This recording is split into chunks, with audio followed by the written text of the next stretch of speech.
हो गया। Hello welcome friends to my YouTube channel Kartik IT में आपका स्वागत है।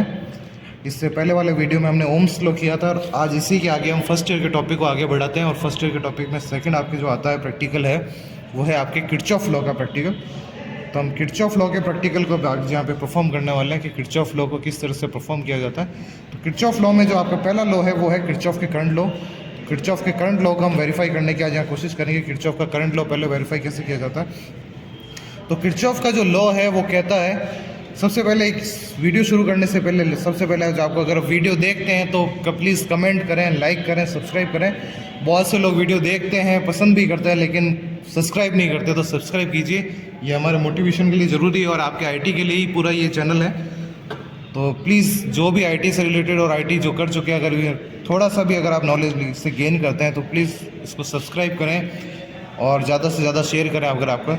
तो शुरू कर देते हैं हम आज से किर्चॉफ लॉ को। तो किर्चॉफ लॉ जो किर्चॉफ वैज्ञानिक उसने ये थ्योरी दी थी कि किसी भी संधि बिंदु पर आने वाली धारा और जाने वाली धाराओं का बीजगणितीय योग समान रहता है। यानी किसी भी अगर नोड बिंदु है या नोड पॉइंट के ऊपर आने वाली धारा, जैसे यहाँ पे देख लीजिए कि यहाँ पे नोड पॉइंट क्या है, ये है, यहाँ से सब धाराएं क्या आ रही है और यहाँ से सब धाराएं क्या जा रही है। तो यहाँ पे अगर नोड बिंदु है तो यहाँ पे आने वाली धारा और जाने वाली धाराओं का बीजगणितीय योग क्या होता है, समान होता है। बीजगणितीय योग इससे समझिए कि जो आने वाली है वो प्लस की हो जाएगी और जो जाने वाली है वो सब माइनस की हो जाएगी। तो इन सब का जो बीजगणितीय योग होगा वो क्या होगा, आपका शून्य होगा। दूसरा, अगर आपका ऐसी धारा और जाने वाली धारा समान होगी, दो तरीके से आप इसको पढ़ सकते हैं।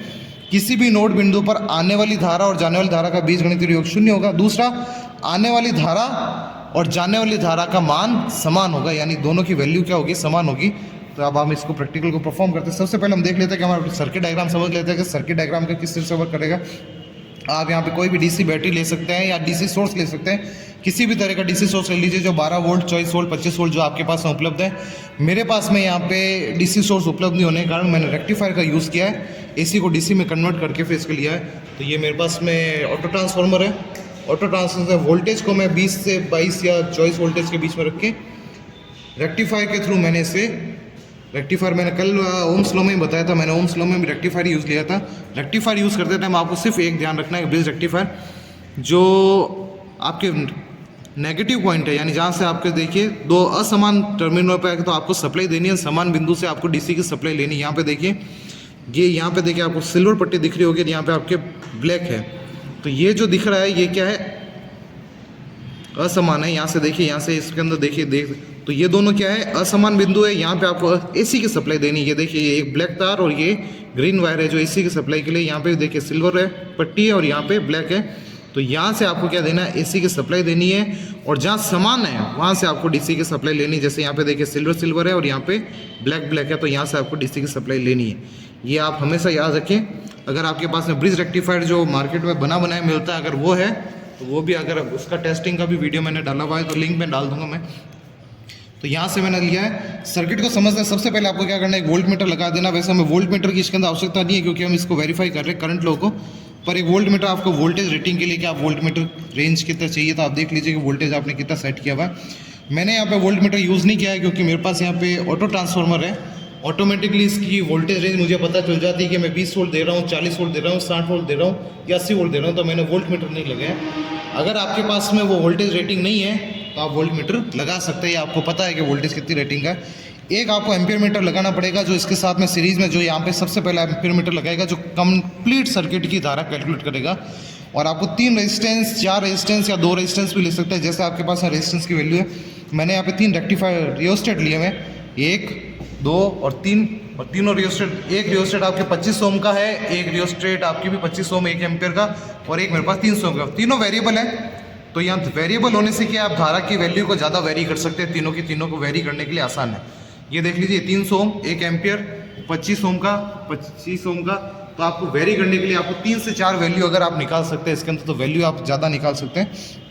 यहाँ से आप देख लीजिए, यहाँ से लिया हमने, पहले आपने यहाँ पे लेके इसके अंदर सीधी जैसे पैरेलल की सप्लाई होती है वैसे आपको करना, और यहीं से एक संधि बिंदु से क्या है, आपको एक बार ले लेना है, उसके आगे एम्पियर मीटर को कनेक्ट कर देना है, वापस यहाँ से लेना है सेकंड वाले उसके साथ के, उसके आगे एम्पियर मीटर को कनेक्ट कर देना है, और थर्ड वाले रजिस्टर से भी आपको आपके एम्पियर मीटर कनेक्ट कर देना है, और वो एम्पियर मीटर कनेक्ट होके सीधे आगे आपके कंबाइंड होके कनेक्ट होके वापस आगे आपके बैटरी के सिरे के ऊपर आके जुड़ जाएंगे। तो ये हमारे स्विचेस हैं।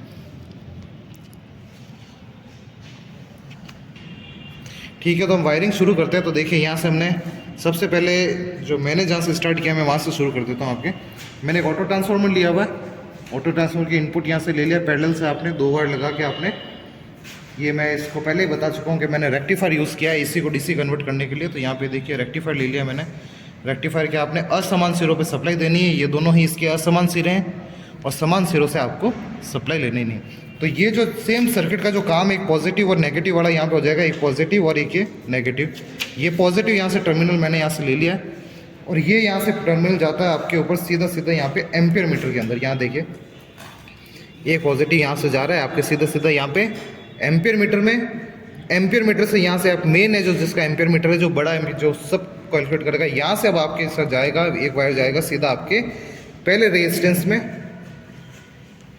और पहले यहाँ से आपका पहला आपका जो रियोस्टेट है वहाँ पे देख लीजिए। अगर इस रियोस्टेट में आप यहाँ और यहाँ सप्लाई देते हैं तो आप पूरे 300 ओम को कैलकुलेट करेंगे, लेकिन अगर आप यहाँ पे सप्लाई देते हैं तो आप इसे वेरी कर सकते हैं अपनी इच्छा अनुसार, यानी आप जहाँ से जाएंगे उससे वेरी कर सकते हैं। तो यहाँ से हमने पॉजिटिव टर्मिनल लेके, मेरे पास यहाँ पे मल्टीमीटर अवेलेबल है क्योंकि मल्टीमीटर के अंदर रीडिंग बराबर एक्यूरेट आती है। अगर आपके पास में एम्पियर मीटर अवेलेबल है तो आप एम्पियर मीटर का यूज़ कर सकते हैं, नहीं तो आप मल्टीमीटर का, अगर आपको मल्टीमीटर यूज़ नहीं करना आता तो मल्टीमीटर के ऊपर भी वीडियो बना रखा है, आप उसे भी देख सकते हैं। यहाँ पे मल्टीमीटर अगर आपके पास में है तो मल्टीमीटर को आपको डीसी के एम्पियर पे सेट करना है। ये देखिए स्टैटिक लाइन का निशान है, इसका मतलब ये क्या है, डीसी है और मैंने 20 एम्पियर के ऊपर सेट किया रखा है इसको, मैक्सिमम हाइट के ऊपर। और यहाँ पे डीसी के ऊपर आपको एम्पियर मीटर को सेट कर देना है। तीनों एम्पियर मीटर इसी रेंज के ऊपर सेट है ताकि एम्पियर मीटर की रेंज हो। और अगर एम्पियर मीटर यूज़ करें तो आपको एक वायर रखना है कॉमन के अंदर, एक वायर आपको रखना है कॉमन पे और दूसरा वायर रखना है 20 एम्पियर वाली रेंज के ऊपर। तो यहाँ पे आप रेंज के साथ सेट कर सकते हैं।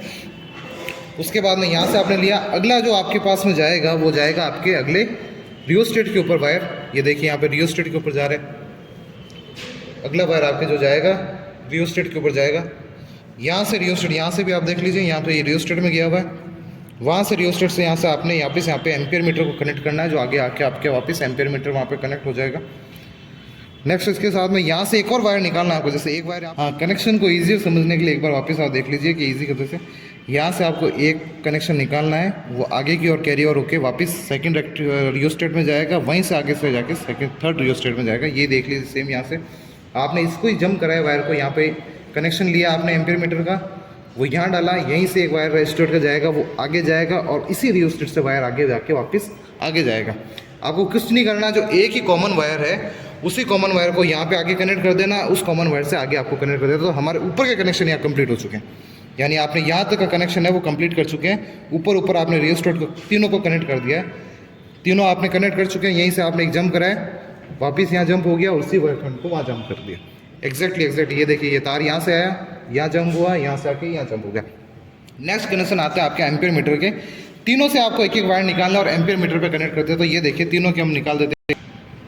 अब यहाँ से आपको सिर्फ कनेक्शन करना है, आगे सीरीज़ में एम्पियर जोड़ना है। सीरीज़ का मतलब आपको एक तार जंप कराना है और आगे से जैसे आपके थर्ड वाला है वहाँ से आपने एक दूसरे वाले ऊपर से आपने वायर लिया, वेरिएबल लेना है क्योंकि हमें, और इस वायर से आपने इसको लिया, मिली एम्पियर पे डाला, अगला वायर यहाँ से आपको निकाल के दूसरे एम्पियर मीटर के ऊपर वहाँ पे दे देना है, सिंपल सा। नेक्स्ट आपने एक और वायर लिया, यहाँ से देखिए ये वायर यहाँ से कनेक्ट किया हमने, इस वायर को कनेक्ट करके आपके दूसरे एम्पियर मीटर पे वहाँ डाल देना है और अगला वाला जंप करके वापस यहीं से आपको आगे ले। तीसरा एक और वायर लेना है आपको, तीसरे वाले मल्टीमीटर या जो भी आपके पास एम्पियर मीटर है वहाँ पे आपको उसके वहाँ एम्पियर मीटर के तीसरे टर्मिनल से कनेक्ट कर देना है और आगे आपको तीनों चार को जो है कॉमन करने के लिए कॉमन वायर पे डाल देना। देखिए तीनों तार है जो कॉमन होते हैं यहाँ से, ये देखिए कॉमन से एक कॉमन के ऊपर यहाँ पे कनेक्ट किया हुआ है। ये देखिए ये कॉमन वाले से हमने एक वायर निकाला है, कॉमन वाला का वो वायर लेके हमने वापस यहाँ कॉमन वाले में डाल दिया। यहीं से कॉमन से एक और वायर लेके हमने आगे वाले कॉमन वाले पे डाल दिया। तो तीनों मल्टीमीटर के कनेक्शन है जो कॉमन से हो चुके हैं और यही कॉमन से एक वायर लेके हमें वापस जो नेगेटिव पॉइंट है इसका नेगेटिव पॉइंट पे दे देना है। आपको कुछ नहीं करना है, सिर्फ आपको क्या है कि यहाँ से 3 तार जंप करा है, बहुत ही ईजी कनेक्शन है। एक बार वापस फटाफट देख लेते हैं। यहाँ से रेक्टिफायर के यहाँ से मल्टीमीटर से जो कनेक्शन लेके जाना है, मल्टीमीटर वाला लिया, यहाँ जंप कराया, यहाँ से फिर उसको आगे वापस वहीं दिया और वहाँ से आगे आपने वापस वहाँ दिया। वहाँ से फिर एक एक वायर आपको मल्टीमीटर में दे देना है। एक ये वाला जैसे मल्टीमीटर में दे दिया मैंने, फिर वापस आपने यहाँ से देना है, ये मल्टीमीटर में दे दिया आपने, वापस यहाँ पे आपको मल्टीमीटर। कॉमन वायर को जंप कराते रहना। यहाँ से ये आया आपके वापस मल्टीमीटर के ऊपर कॉमन से वापस इस कॉमन पे और इस कॉमन से वापस आपके नेगेटिव पॉइंट पे। तो ये आपकी वायरिंग कंप्लीट हो चुकी है और अब हम रीडिंग लेने की कोशिश करते हैं। अब रीडिंग देखते हैं कितनी आती है। तो ये देखिए वायरिंग, देखिए यहाँ से कंप्लीट वायरिंग हो चुकी है और अब आपकी यहाँ से रीडिंग लेते हैं। I3 जो हमारी ये क्या कहते हैं रियोस्टेट जो रेजिस्टेंट है, रेजिस्टेंस के साथ में जो रीडिंग आ रही है वो आ रही है 0.25। तो यहाँ पे देखिए आपके यहाँ रीडिंग आ रही है 0.25। अब इन दोनों का हम योग कर लेते हैं तो ये हमारा आएगा 3.7 के बराबर, जिसे हम कलर करके दिखा देते हैं। देखिए मैं हाथों हाथ भी कर लेता हूँ आपके। हमारे पास में जो रीडिंग है तो हमारे पास जो फॉर्मूला जो कहता है IT = I1 + I2 + I3 है। तो ये देखिए आपके 1.27 I1 की रीडिंग, 1.5 की ये थी हमारी I2 की रीडिंग थी, और I3 जो हमारा आया था वो आया था 0.25।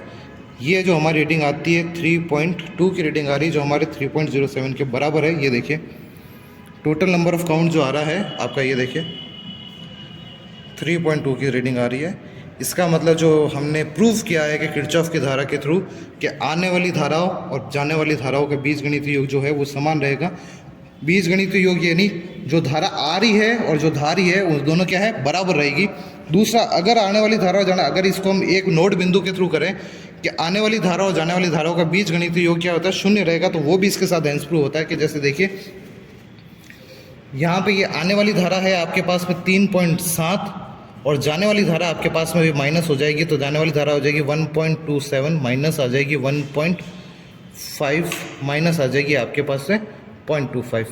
अब अगर इसको भी करते हैं तो आने वाली धारा और जाने वाली धारा का बीजगणितीय योग भी आपके पास में शून्य रहेगा। तो यहाँ पे देख लीजिए 3.7 माइनस 1.27 माइनस 1.5 माइनस 0.25, एग्जैक्टली आपके साथ में 3.07 था, सॉरी यहाँ पे 1 मिनट। ये देखिए तो ये जो है आप देखिए 0.05 की आपकी मिस्टेक रहती है, वो रहेगी क्योंकि आपके कहीं ना कहीं आपके वायरिंग में कहीं ना कहीं हो सकता है कि रेजिस्टेंस का ड्रॉप, वोल्टेज तारों में भी वोल्टेज का ड्रॉप होता है तो रेजिस्टेंस के साथ। तो ये देखिए लगभग वैल्यू जो आ रही है आपके शून्य के बराबर आ रही है, यानी आने वाली धारा और जाने वाली धारा का वैल्यू है जो आपके शून्य आ रहा है। इस सिद्धांत से हमने क्या है किरचॉफ लॉ को हेंस प्रूफ किया जाता है और ये किरचॉफ लॉ हमारा प्रूव होता है। वीडियो अगर अच्छा लगा हो तो लाइक करें, सब्सक्राइब करें, कमेंट करें। वीडियो बनाने के लिए बहुत मेहनत की जा रही है। सीमित संसाधनों में भी बहुत अच्छे वीडियो आपके लिए बनाए जा रहे हैं। ITI के पूरे कंप्लीट सिलेबस के थ्रू थ्योरी प्रैक्टिकल पूरा कराया जाएगा। आप प्लीज़ सब्सक्राइब करें, लाइक करें, शेयर करें। अगर आपको वीडियो अच्छा लगा हो तो प्लीज़ कमेंट भी करें और ज़्यादा से ज़्यादा सब्सक्राइब करें। Thank you.